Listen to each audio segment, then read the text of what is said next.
Es un gusto y un honor poder estar aquí en la asunción de las autoridades de la UNDEF, reconociendo la importancia que tiene la educación primero, como ese poderoso motor de movilidad social ascendente para nuestro país. Pero claro, con las particularidades propias de la defensa, pero esa educación es la que hizo que este país fuese grande, es la que permitió que aquellas olas migratorias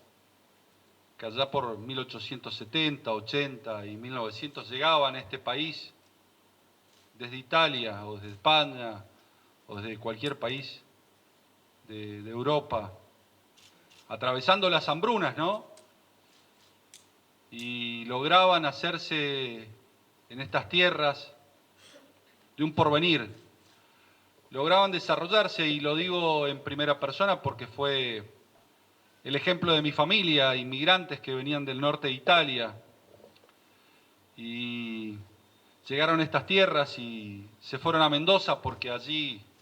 encontraban similitudes geográficas y además encontraban que podían cultivar la viña, algo que hacían en Italia, y en ese momento esa Argentina del 1900, esa Argentina próspera, esa Argentina que invitaba a soñar, esa Argentina que estaba entre las principales potencias del mundo, le permitía a hombres que probablemente venían con, y hombres y mujeres que venían con una mano atrás y una mano adelante, y que en el caso de mi familia con un par de maletas y una imagen de la Virgen pudiesen tener un futuro mejor. Y mi abuelo, que prácticamente llegó a segundo grado, que fue productor, que fue finquero, que fue bodeguero,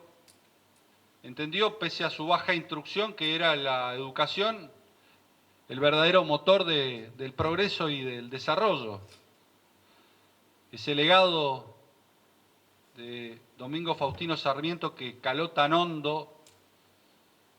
en varias generaciones de argentinos y que hicieron de la educación pública ese factor de movilidad que yo recién refería. Y entendió que a sus hijos debía darles educación, que esa era su principal herencia. Y creo que ese legado tenemos que seguir transmitiéndolo de generación en generación, pero profundamente buscando que esa educación recupere la calidad y busque indisolublemente la excelencia. Y particularmente lo que tiene que ver con la defensa. Bien lo decía el rector, tenemos que reorientar la educación vinculada a la defensa, a los nuevos desafíos que la defensa a nivel nacional y a nivel internacional nos proponen. No podemos adoptar las soluciones del siglo XX a los problemas y desafíos que tenemos en el siglo XXI. Y a partir de allí surge la necesidad de tener un espíritu crítico y hacer un profundo análisis respecto de los conceptos, de los paradigmas, de los dogmas que nos vienen impuestos, para desafiarlos, para interpelarlos, para reconocer si encuentran o no encuentran vigencia en este mundo de hoy, que dejó de tener guerras convencionales como única hipótesis de beligerancia, de conflicto entre los países, para encontrar otros tipos de conflictos, como las guerras híbridas, como las guerras asimétricas, como los ciberataques que hoy sufrimos. Y a partir de allí tenemos que revisar y repasar los contenidos que estamos impartiendo. Y tenemos que pensar si nuestro instrumento militar se adecúa a esos desafíos. Y también tenemos que pensar si nuestra legislación, que data de la década del 80 y que es producto de una cosmovisión del mundo inserto en la Guerra Fría si es aplicable a los desafíos geopolíticos actuales. Vivimos en un mundo de guerras y tenemos que ser conscientes que ese mundo de guerras nos obliga a evaluar, a repensar cada uno de los conceptos que estamos dando y, en definitiva, desde estas usinas de pensamiento, desde esta universidad, es donde tenemos el enorme desafío de plantear no solamente el presente formativo, sino las hipótesis a futuro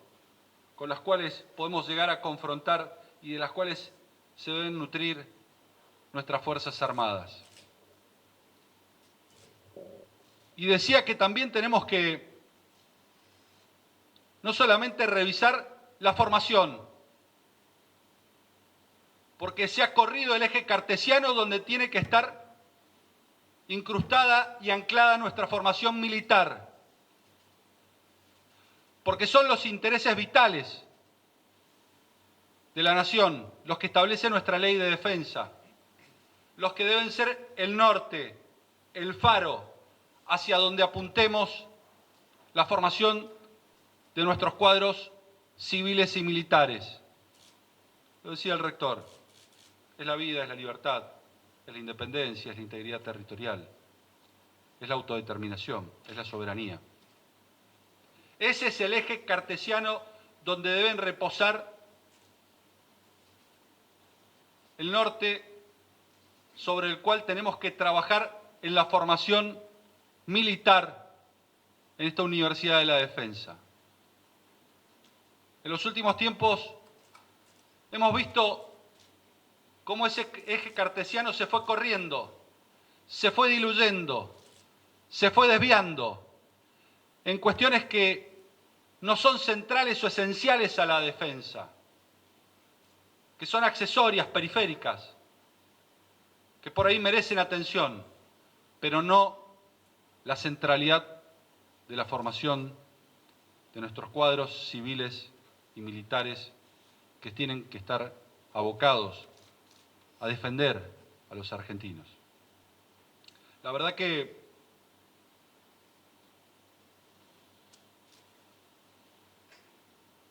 desde esta usina del conocimiento, desde este instrumento que está al servicio de nuestras Fuerzas Armadas, al servicio del Ministerio de Defensa, al servicio del comandante en jefe de las Fuerzas Armadas, que es el presidente de la Nación, tienen que surgir las propuestas, los proyectos que nos permitan tener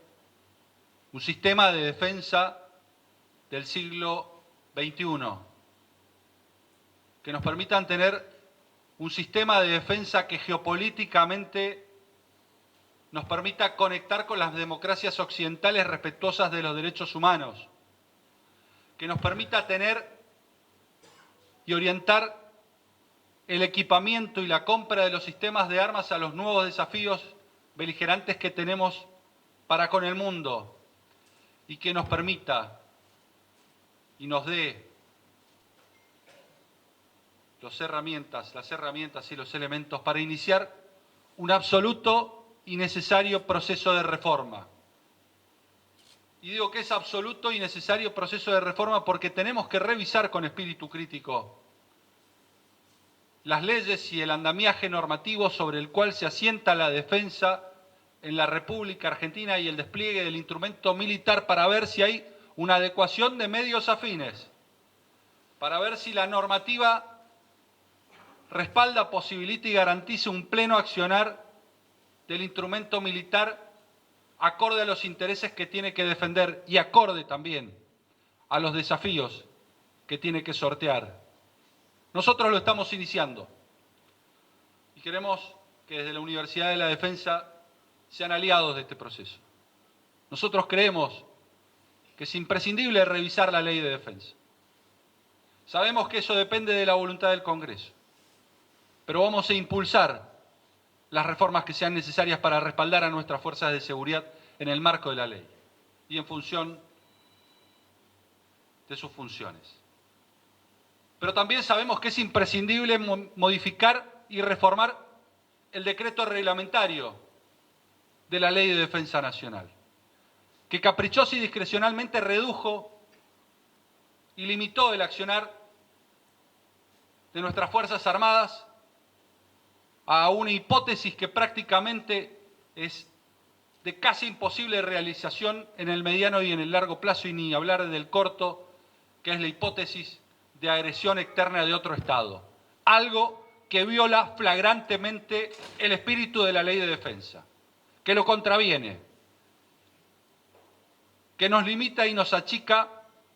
no ya por la voluntad de un Congreso de la Nación, sino por la voluntad de una dirigencia política que quería reducir al máximo las posibilidades de nuestras Fuerzas Armadas, porque las denostaba, porque las demonizaba,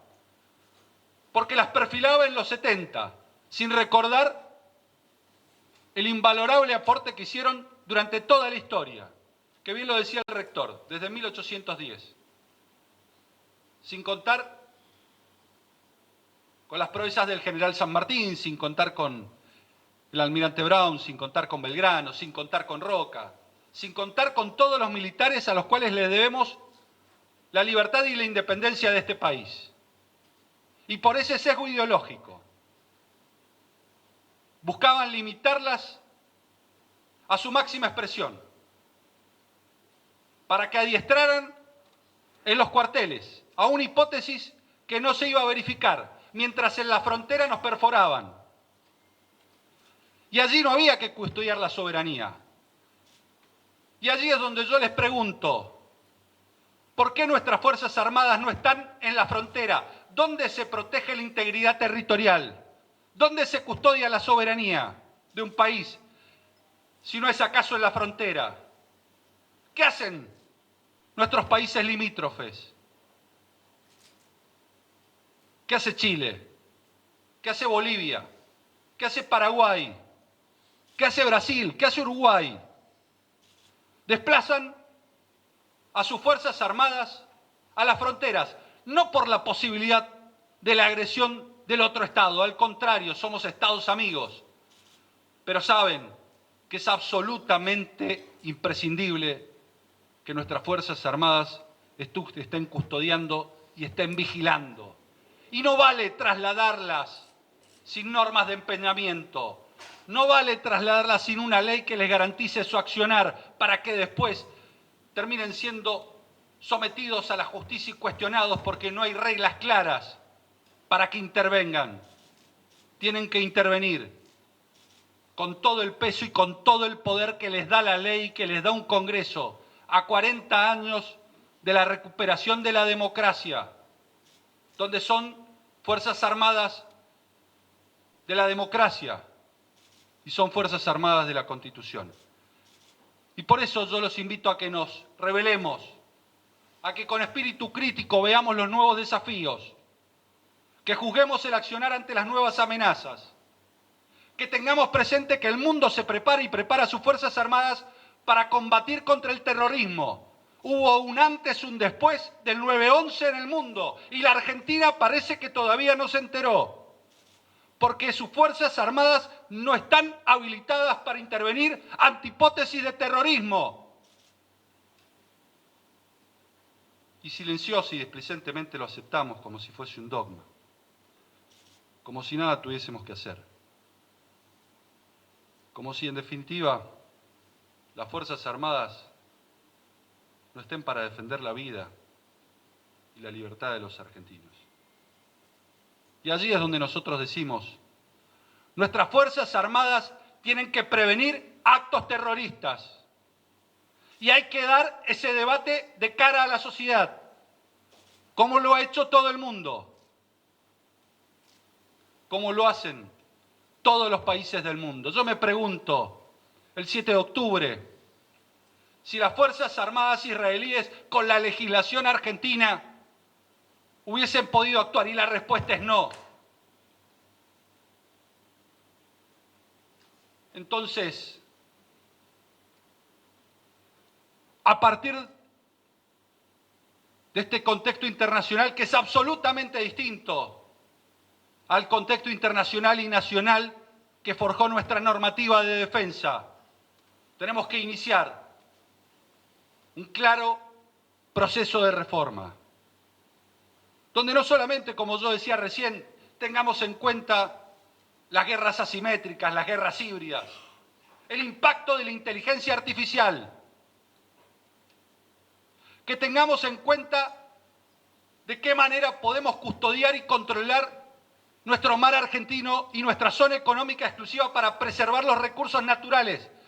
Se rasgan el pecho y las vestiduras, algunos con normas ambientales y en defensa del medio ambiente, pero resulta que no nos dan los instrumentos para que en definitiva podamos intervenir, custodiar y controlar de manera eficiente los recursos naturales de todos los argentinos. Yo no me quiero extender demasiado, simplemente les quiero agradecer a todos los que hoy están presentes aquí y a decirles que venimos a cumplir con la manda constitucional. Venimos a reivindicar a nuestras Fuerzas Armadas. Venimos a honrar su presente, pero fundamentalmente a honrar su pasado. Venimos a ponerlas en valor y venimos a ponerlas al servicio de la patria. Muchas gracias y que Dios bendiga a la Argentina.